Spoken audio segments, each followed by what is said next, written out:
Have you ever wanted to explore your limits? Let us show you how. The new 911 GT2.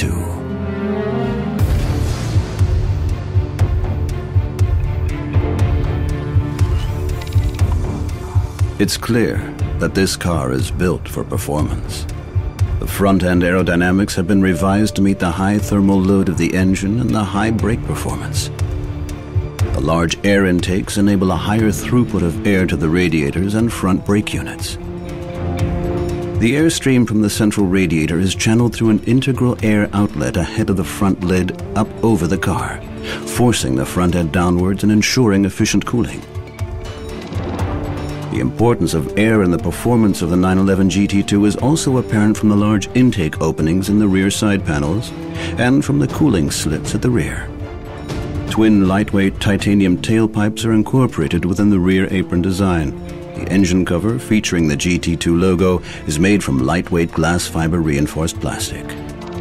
A fixed rear wing with integral spoiler lip ensures optimum stability at high speed. As the car accelerates, the intake openings on the rear wing uprights force additional air into the intake system. This ram air effect increases engine efficiency. The aerodynamic modifications result in outstanding handling, excellent grip, and greater directional stability.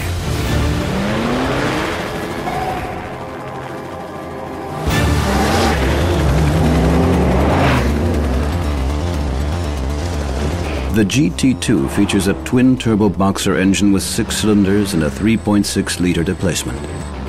It generates 530 brake horsepower at 6,500 RPM and a maximum torque of 680 Newton-meters.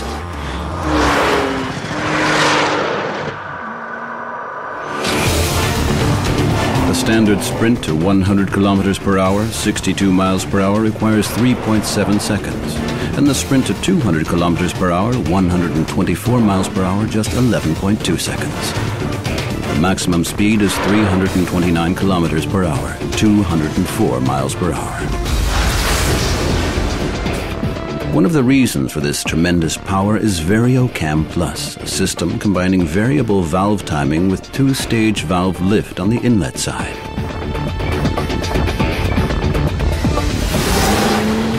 Another element is the ram air intake system. Air is forced through the intake openings on the rear wing and onto the turbos. This reduces the resistance from the compressors so that there is less back pressure in the exhaust, which means greater engine performance. The turbochargers on the new 911 GT2 feature variable turbine geometry, VTG. The exhaust air that flows into the turbochargers is channeled onto the turbines via electronically adjustable guide vanes. By varying the vane angle, it is possible to change the speed of the gas flow and thus the pressure on the turbines. The performance of the turbochargers is optimized even at low engine speeds with a reduced exhaust flow.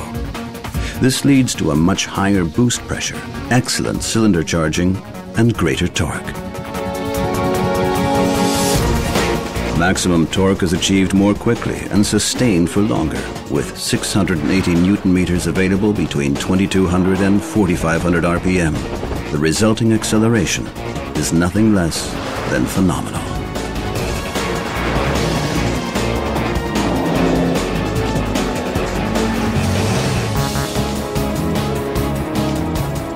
Flow-optimized turbines and larger compressor units have been specially adapted for a more effective turbocharging process.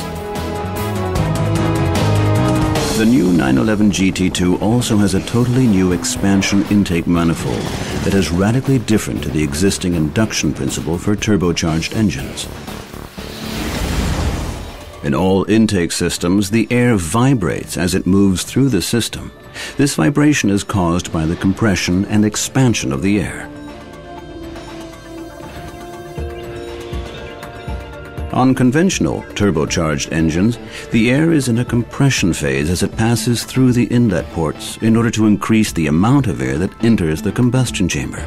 Unfortunately, compression not only increases air volume, it also increases air temperature. The result is poorer ignition.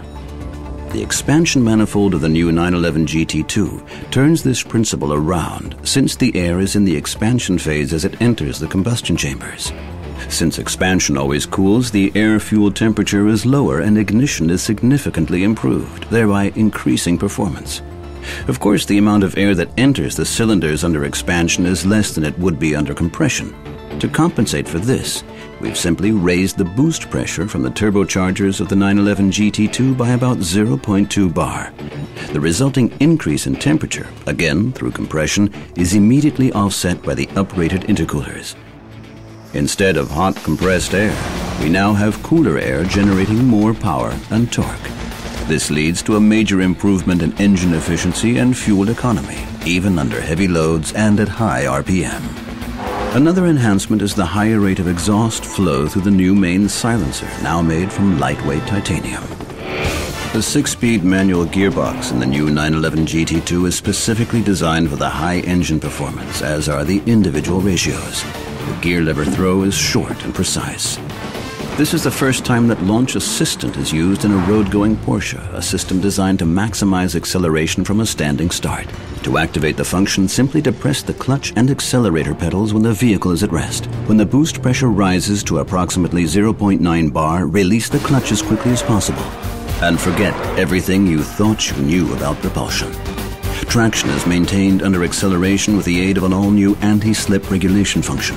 Wheel spin is controlled via the engine management system, thereby avoiding unnecessary clutch wear.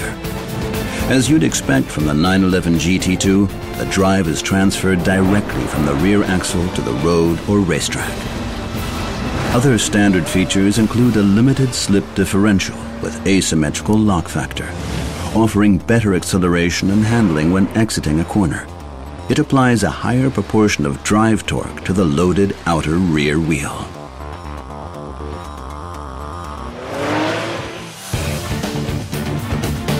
The independent front suspension combines McPherson-type struts with longitudinal and transverse links for excellent handling and directional stability in all road and track scenarios. The rear axle assembly consists of a subframe-mounted multi-link suspension. Its light in design, featuring an aluminum crossmember, is an important factor in the exceptional dynamics of the car. Ride height, camber, toe angle, and anti-roll bar settings can all be adapted to individual circuit characteristics, as befits a racing Porsche.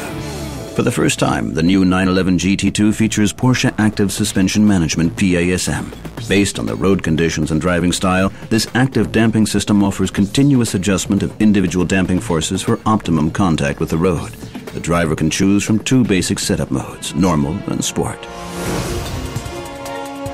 Lightweight 19-inch GT2 wheels with road-approved sport tires ensure the necessary grip. Tire pressure monitoring, TPM, is standard. The standard Porsche Stability Management, PSM, is premiered in the 911 GT2. In addition to ABS, it has two automatic control systems, Stability Control, SC, and Traction Control, TC. Stability Control, SC, is responsible for lateral dynamics and applies selective braking on individual wheels to restore vehicle control if the car begins to oversteer or understeer. Traction Control, TC, is responsible for the longitudinal dynamics of the car. It improves traction under acceleration and prevents the wheels from locking. The intervention threshold on both control systems is relatively high, with a two-stage disable function. The unique feature of PSM on the new 911 GT2 is the fact that stability control remains disabled in stages 1 and 2, even when the ABS is required under braking. This means the car can also be enjoyed to maximum effect on the racetrack. We've pushed our limits, so you can discover yours.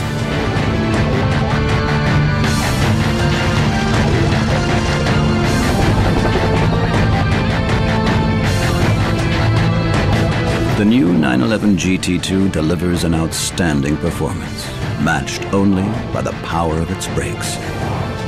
A race-proven technology and included in the standard equipment package is the Porsche Ceramic Composite Brake, PCCB. Its main advantage is that the discs are about 50% lighter than comparable metal alternatives. The result is a major reduction in both the unsprung and rotating masses. This improves road holding, braking performance, and agility. PCCB also offers excellent fading resistance thanks to consistently high friction levels. The new 911 GT2 has a total of 6 airbags for high passive safety, 2 full-size front airbags with a 2